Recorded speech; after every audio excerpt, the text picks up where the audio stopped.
Assalamualaikum warahmatullahi wabarakatuh. Saya Aditya Kurniawan dengan NIM 0501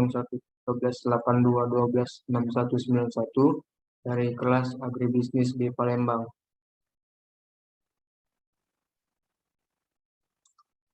Di sini saya akan memaparkan materi tentang uji statistika untuk kasus data sampel tunggal.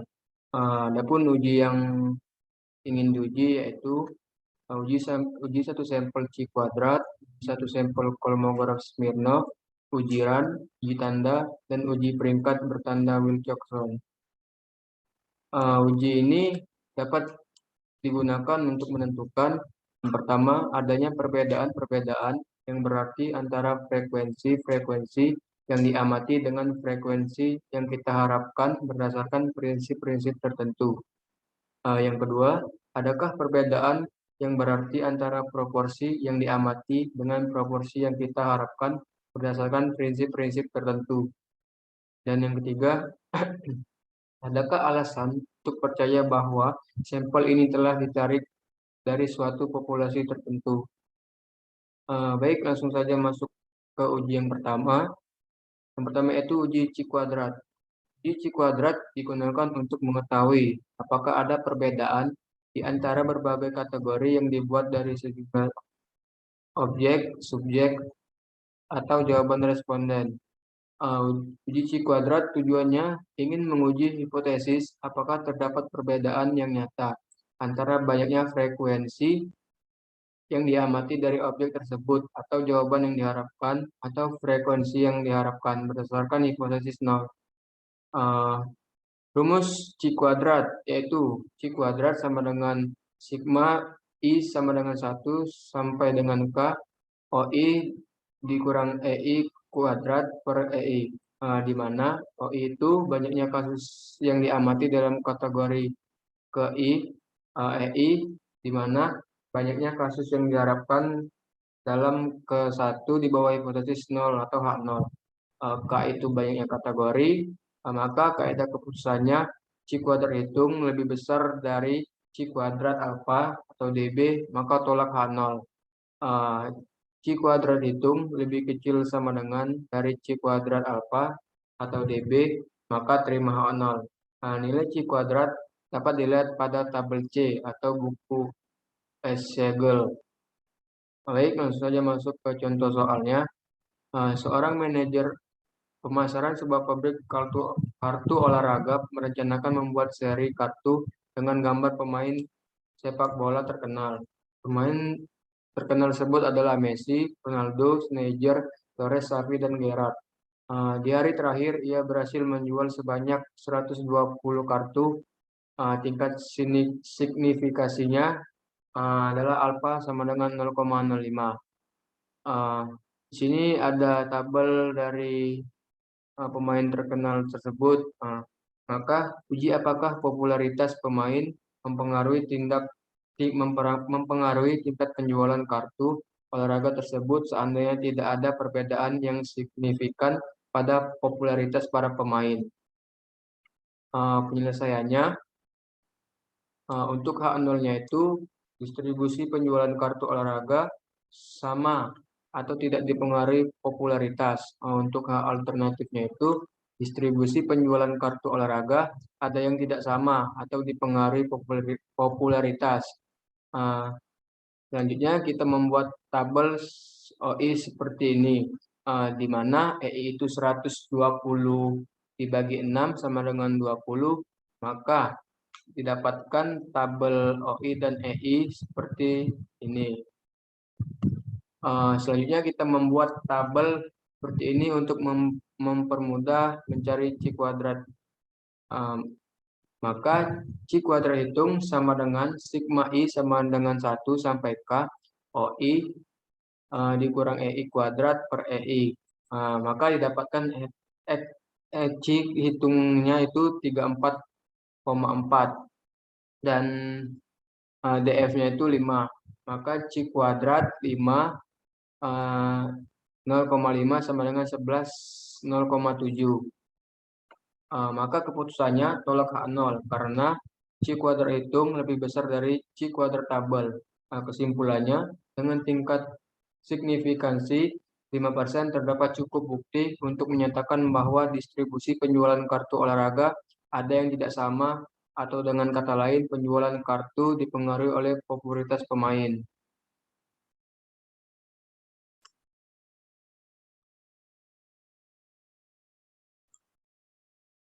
Baik, masuk ke uji yang kedua, yaitu uji Kolmogorov-Smirnov.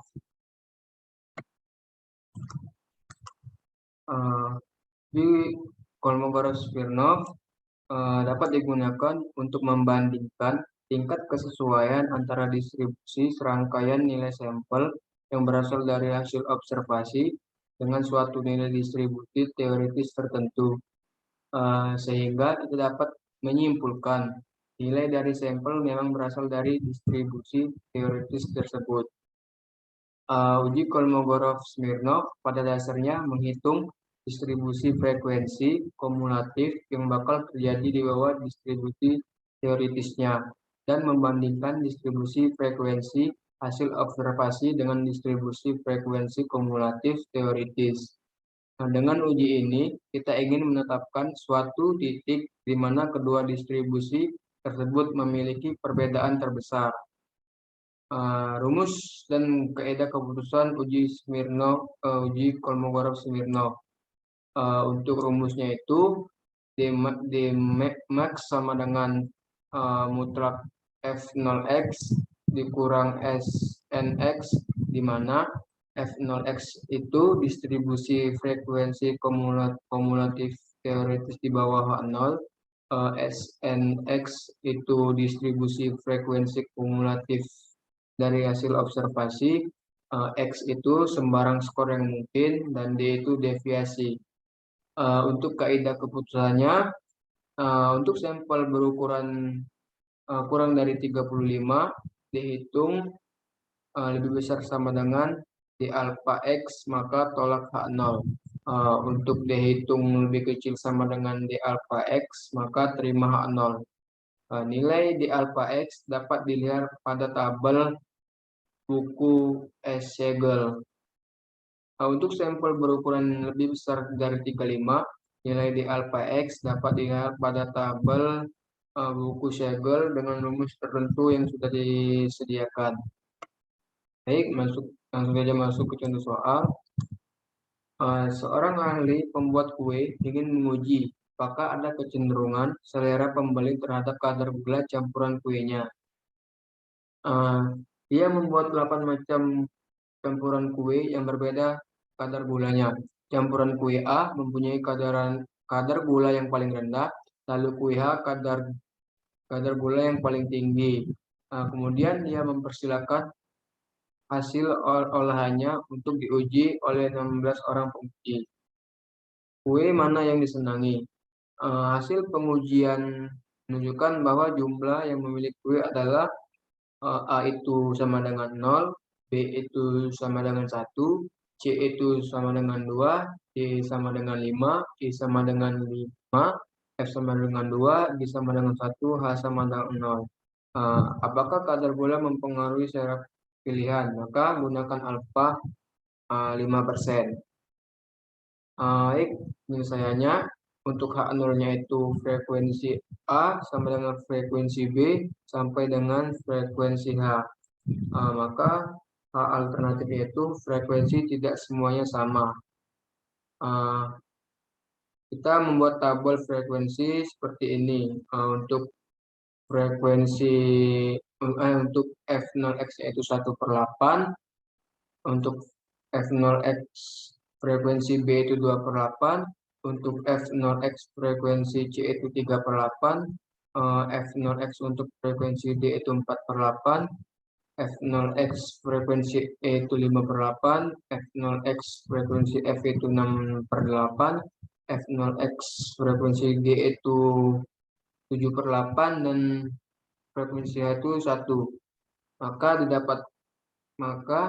didapatkan S0x itu untuk yang A 0/16, untuk yang B 1/16, untuk yang C 3/16, Untuk yang D 8/16, untuk yang E 3/16, untuk yang F 5/16, untuk yang G itu 1, dan yang H itu 1.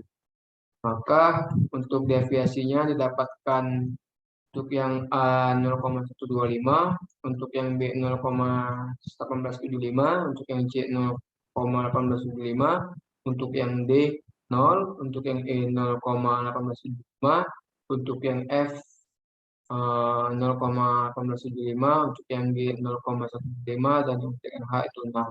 Maka didapatkan dihitungnya 1,875.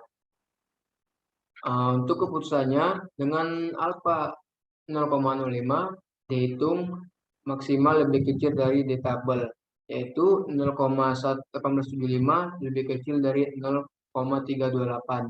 Maka gagal tolak H0. Untuk kesimpulannya, dengan tingkat signifikan 5% dan berdasarkan data sampel yang ada, maka tidak terdapat cukup bukti untuk menyatakan bahwa ada perbedaan yang nyata. Proporsi populasi dalam memilih jenis kue, artinya kadar gula tidak mempengaruhi pilihan dalam memilih jenis kue. Baik, masuk ke uji yang ketiga, yaitu uji RAN. Uji RAN digunakan untuk mengetahui apakah cara kita dalam memperoleh data dari sampel yang diambil dari populasinya sudah merupakan sampel random. Uji ini didasarkan atas banyaknya RAN yang ditampilkan oleh suatu sampel.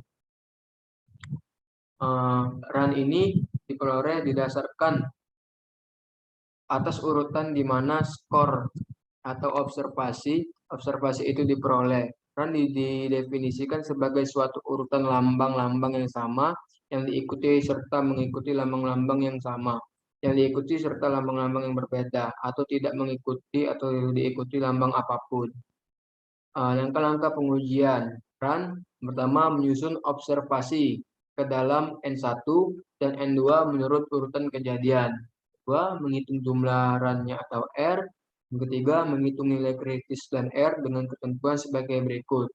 Pertama, bila N1 dan N2 lebih kecil sama dengan 20, gunakan tabel F dengan alfa 0,025 pada ujung satu arah dan alfa per 2 sama dengan 0,5 untuk uji dua arah. Bila N1 dan N2 lebih besar dari 20, gunakan tabel Z dengan rumus Z sama dengan R min mu R per OR. Mu R sama dengan 2N plus 1, 2N1, N2 per N1, N2 plus 1. Maka diperoleh rumus Z sama dengan R,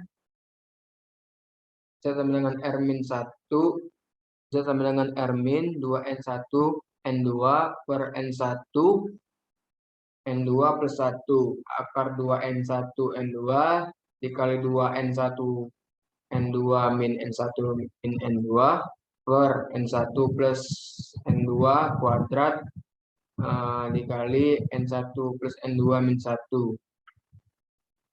Untuk kaidah keputusannya, untuk sampel kurang dari 20, untuk N1, N2 kurang dari 20, bila R observasi jatuh di antara dua nilai kritis, maka terima H0.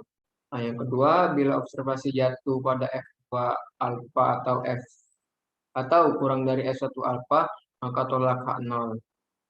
Untuk sampel yang lebih dari 20, untuk N1, N2, bila R observasi jatuh di antara dua nilai kritis, maka terima H0. Bila observasi jatuh lebih besar dari F2 alfa atau kurang dari F1, maka tolak H0.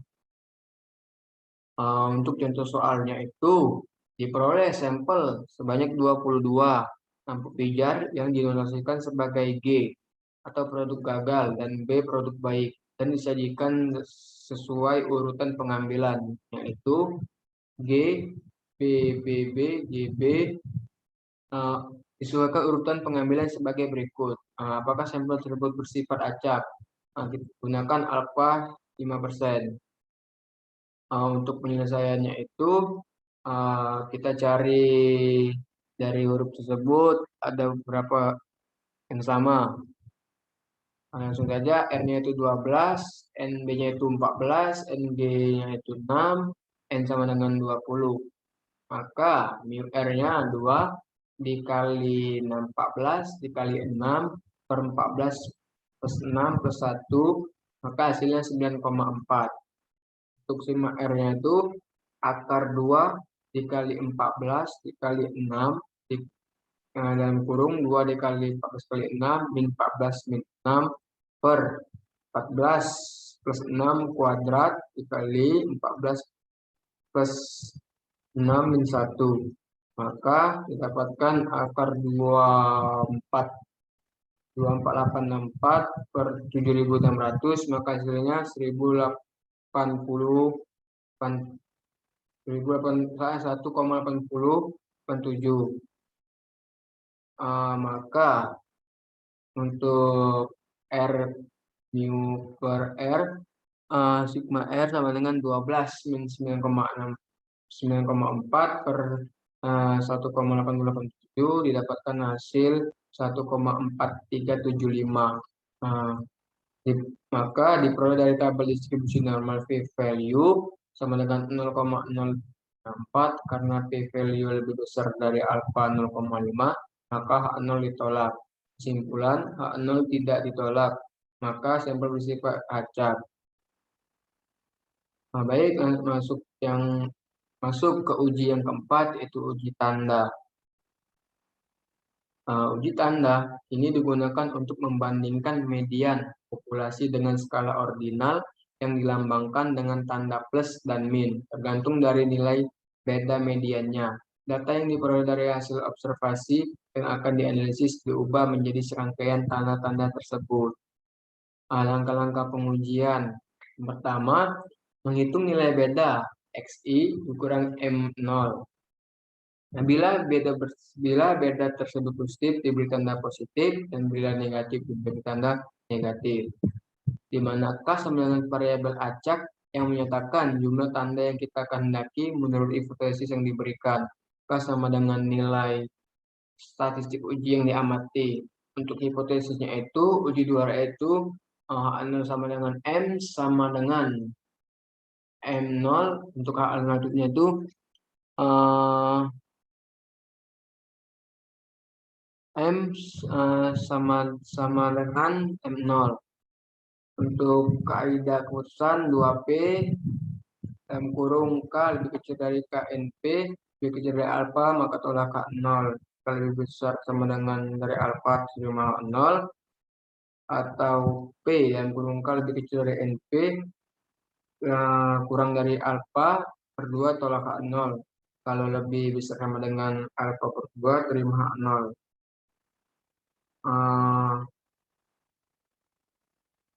Untuk contoh soalnya itu, waktu standar jarak waktu penggantian oli mesin pabrik adalah 1,8 bulan. Untuk evaluasi lantai produksi, pengamatan terhadap jarak waktu penggantian oli mesin dilakukan oleh seorang sarjana teknik industri dan diperoleh data sebagai berikut. Jarak penggantian oli mesin per bulan. Pengamatan 1 itu 1,5, pengamatan kedua itu 2,2, pengamatan 3 itu 2,9, pengamatan keempat 1,3, pengamatan kelima 2,0, dan sampai pengamatan sebelas itu 1,7. Berdasarkan data pengamatan pada taraf nyata, gunakan alfa 5%, dapatkan kesimpulan bahwa jarak waktu penggantian oli mesin sudah berbeda dengan standar. Untuk penyelesaiannya itu menentukan hipotesis yang pertama, H0-nya itu mu sama dengan 1,8, untuk H alternatif itu mu sama dengan 1,8. Menentukan statistik uji dan daerah kritis. Statistik uji peluang kejadian binomial tanda tersedikit dari plus atau minus. Daerah kritis terima alternatif P atau tanda lebih kurang dari alfa per 2 0,025. Selanjutnya menentukan statistik pengamatan. Dari pengamatan 1 sampai ke 11, maka didapatkan tanda. Untuk pengamatan satu itu min, untuk pengamatan kedua itu plus, untuk pengamatan ketiga itu min, untuk pengamatan keempat itu plus, min, untuk pengamatan 5 plus, dan sampai pengamatan 11 itu min. Maka didapatkan N-nya itu jumlah sampelnya itu 10, tanda tersedikit adalah plus, sehingga X sama dengan jumlah tanda plus, X itu sama dengan 3. Nah, P tanda plus sama dengan sigma B, dan kurung X dikali N dikali 0,5 sama dengan mu, sama dengan sama dengan sigma B sama dengan 3 dikali 10 dikali 0,5 sama dengan 0,1719.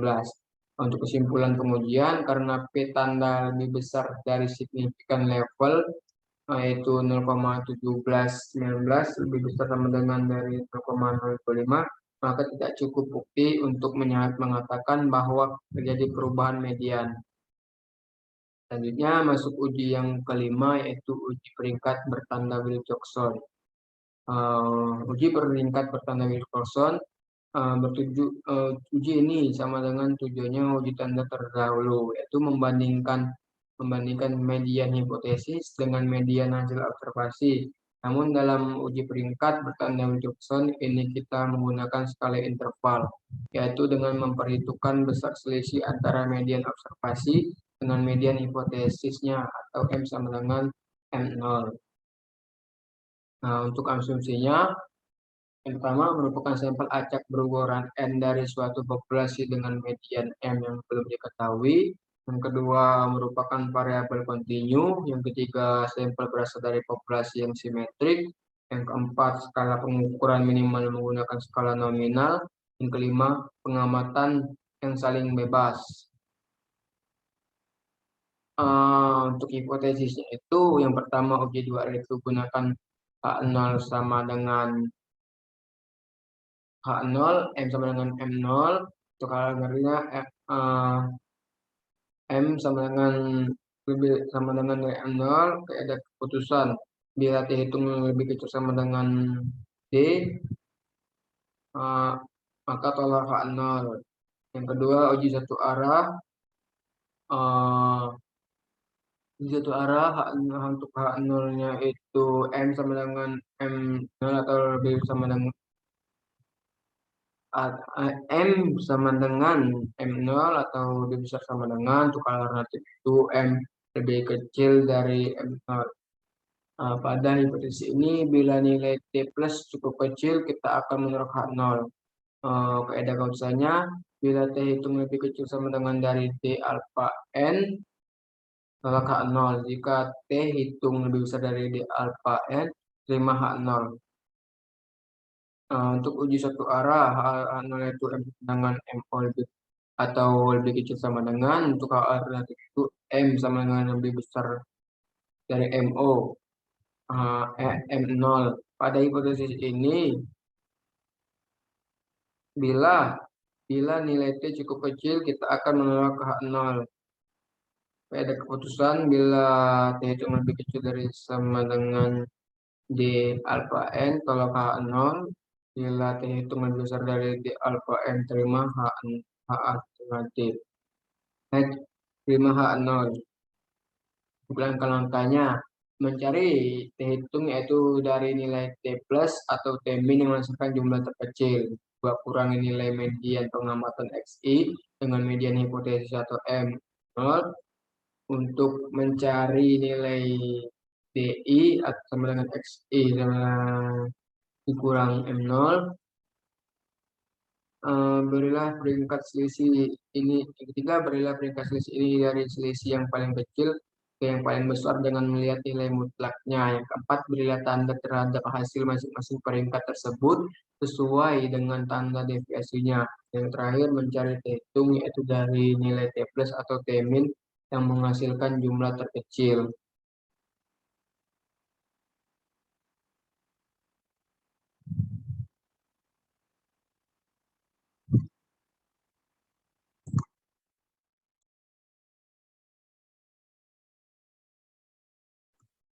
Baik, langsung saja ke soal.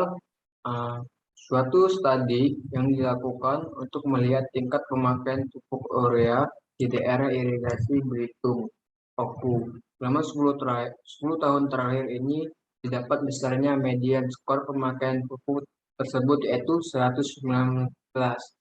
Kemudian seorang peneliti ingin melihat perbandingan tingkat pemakaian pupuk urea ini di daerah irigasi Mulia Murah. Diambil sampel acak sebanyak 16 petani. Contoh hasil penelitian tersebut adalah sebagai berikut. 136, 103, 91, 132, 96, 145, 140, 128, 126, 120, 99, 125, 91, 142, 119, dan 137. Dari data ini, apakah peneliti tersebut dapat mengambil kesimpulan bahwa median skor yang diambil tersebut sama dengan 119, sedangkan alfa 0,05.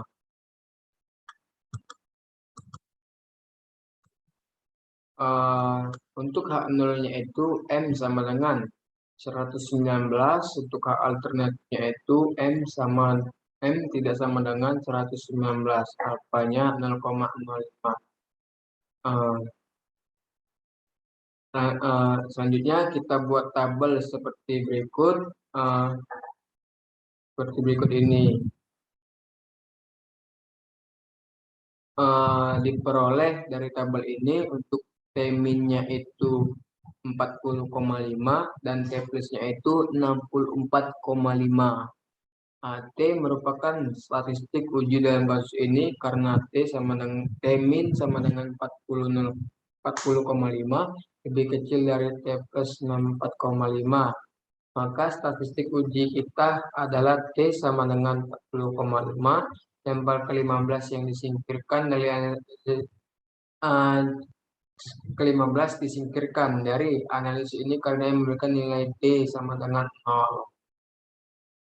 T hitung sama dengan D T hitung sama dengan D 0,5 ke 15 sama dengan 26 karena T sama dengan 40,5 lebih besar dari 26, maka kita putuskan untuk menerima 0. Artinya memang benar tidak ada perbedaan mengenai median tingkat pemakaian pupuk urea di kedua daerah pertanian Sumsel tersebut. Mungkin ini saja yang dapat saya sampaikan. Lebih dan kurangnya saya mohon maaf. Kepada Allah saya mohon ampun. Saya akhiri. Assalamualaikum warahmatullahi wabarakatuh.